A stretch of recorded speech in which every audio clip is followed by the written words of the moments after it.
Why your metabolism slowed down, and it's not age. If you feel like your metabolism has suddenly slowed down, I want to show you why it's probably not your age at all, and what's really been quietly shutting your fat-burning system down, even if you eat well and stay active. Hey, I'm Lawrence Fit Body, and a few years ago I was doing everything I was supposed to do. I was eating clean. I was working out regularly. But my energy kept dropping, and little by little fat started creeping on. I kept telling myself, well, this must just be age. So I pushed harder. I cut calories. I added more cardio. I even skipped meals, and honestly, the harder I tried, the worse my body seemed to respond. It wasn't until I discovered what was actually interfering with my metabolism, something almost no one talks about, that things finally clicked. My energy came back. My body started responding again. And for the first time in years, progress felt natural, not forced. And that's exactly what I want to break down for you in this video. Now here's the part most people get wrong. When metabolism slows down, we're told it's just age. That after 40, 50, or 60, the body naturally burns fewer calories and stores more fat. But let me ask you something real quick. If age alone slowed metabolism, why do some people in their 60s stay lean, strong, and energetic, while others feel stuck no matter how little they eat? The answer isn't age. It's signals. And today, I'm going to show you the 3 major metabolic signals that quietly shut down over time, and more importantly, how to turn them back on. We'll keep this simple. No extremes. No gym obsession. Just what actually works. Signal #1. You stopped sending muscle signals. Here's something most people never hear. Your metabolism isn't controlled by food alone. It's controlled by muscle demand. Muscle is expensive tissue. Your body burns calories just to keep it around, even when you're doing nothing. But when muscles stop being challenged, your body does something very logical. It starts asking a simple question. Do I still need this? And if the answer is no, it begins letting that muscle go. And the first muscles to fade aren't your arms or your chest. It's your gluts, your hips, and your legs, the biggest muscles in your body.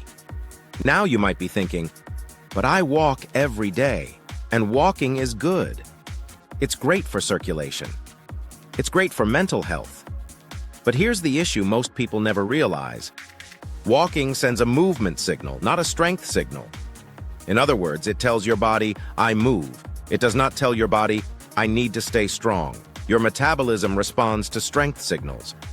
When large muscles stop being challenged through basic, real-life movements, like standing up from a chair without momentum, stepping up using one leg at a time, or pushing through the hips to lift your body, your system quietly assumes those muscles aren't required anymore. And when the body decides muscle isn't required, it doesn't just shrink the muscle. It downshifts your metabolism to match.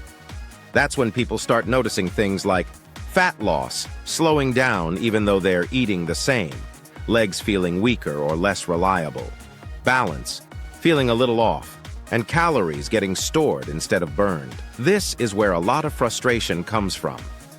People think, what am I doing wrong? And the answer is usually, nothing. You're not broken. Your body is adapting to the signals it's receiving. And here's the important part. The fix isn't harder workouts.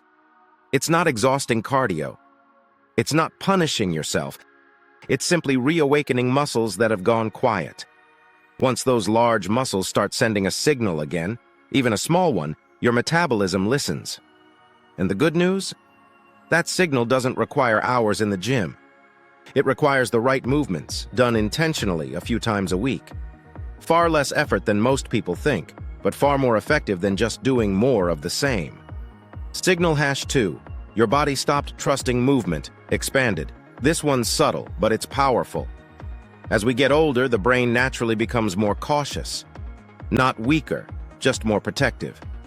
If your body hasn't practiced certain movements in a while, like rising from a chair without swing momentum, stepping up on one leg, or pushing through the hips to lift yourself, your nervous system starts quietly avoiding them. Not because you can't do them, but because you haven't reminded your brain that you still can. So the brain starts playing it safe. It tightens things up. It limits range. It holds back power. And when your nervous system doesn't fully trust movement, metabolism slows. Why? Because burning fat requires confidence. Your body only burns extra energy when it feels safe doing so. If your system senses instability, weakness, or imbalance, it switches priorities. Protection comes first. Efficiency comes second. That's when people start noticing things like energy dropping faster than it used to, fat loss stalling, even with effort, movement feeling heavier or more tiring than it should. You might recognize this in everyday moments. Stairs suddenly feel intimidating. Getting up from the floor feels like a project instead of a movement. You hesitate for a split second before standing, stepping, or turning. And that hesitation matters. Because every time your brain senses hesitation, it sends a quiet message to your body. Conserve energy, and your metabolism listens. It doesn't shut down overnight. It just slowly turns the dial down. This is where a lot of people go wrong. They assume the solution is more cardio, more steps, more pushing. But cardio doesn't rebuild trust. What rebuilds trust is safe, controlled strength signals. Movements that feel stable. Movements that remind your nervous system, I can do this. I'm in control. I'm steady. Simple movements, done consistently, without fear. And when your brain starts trusting movement again, something interesting happens. Your posture improves. Your balance feels more solid. And your metabolism gets the message, okay, it's safe to burn again. Not because you forced it, but because your body finally feels confident enough to allow it. Signal #3, you lost the posture metabolism effect. This one surprises a lot of people. Posture actually affects metabolism, not in an obvious way, but in a quiet, compounding way that adds up over time. When the glutes and hips weaken, the body starts compensating without you even realizing it. The lower back works harder. Hip flexors tighten. The core slowly checks out, and none of this happens overnight. It's subtle. You don't wake up one day with bad posture. You just start feeling off. Standing doesn't feel comfortable for long. You lean forward more than you used to. And even simple tasks leave you more tired than they should. That's because posture isn't just about how you look. It's about how your muscles share the workload. When posture collapses, breathing becomes shallower. Your ribcage doesn't expand the way it should. Oxygen delivery drops. Circulation slows. Muscle engagement decreases. And when fewer muscles are working, your body burns fewer calories. That's the part no one tells you. You can still be active, but if the right muscles aren't engaged, metabolism quietly downshifts. You might notice things like fatigue setting in faster, standing feeling more draining than walking, your body feeling heavy even on easy days. That's not laziness. That's not age. That's inactive muscle chains. Here's the important part. Posture doesn't improve by forcing yourself to stand up straight. That actually creates more tension. Posture improves when the right muscles wake back up. When the glutes and hips start doing their job again, the body naturally stacks itself better. You stand taller without trying. Breathing becomes deeper. Movement feels smoother. And when that happens, metabolism quietly rises, not because you pushed harder, but because your body is finally working the way it was designed to. No effort, no strain, just better alignment and better signals. How to turn these signals back on without overdoing it. Now here's the key. You don't fix metabolism by working out harder. You fix it by sending clear, simple signals.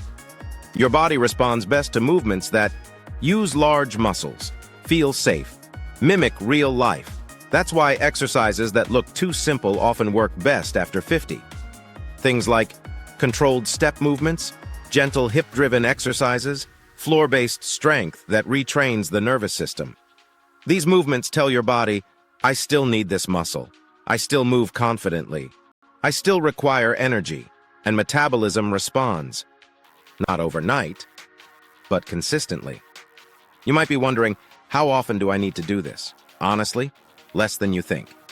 Just 2 to 3 short sessions per week can send a powerful metabolic signal, as long as the movements are done correctly. Why dieting alone fails after 40. This part really matters. When muscle signals are missing, dieting actually backfires. Eating less without strength signals tells your body resources are scarce, so metabolism slows down even more. That's why so many people say, I eat less than ever, but I keep gaining weight. It's not willpower, it's biology. Your body needs a reason to burn. Muscle gives it that reason. The payoff. So now you know the truth. Your metabolism didn't slow because of age. It slowed because muscle signals faded, movement confidence declined, posture and stability weakened, and the moment you reverse those signals, your body responds. Not with extremes, not with punishment, but with renewed energy, strength, and fat-burning potential. If this helped you see metabolism differently, subscribe for more videos like this, practical, realistic, and designed for real life.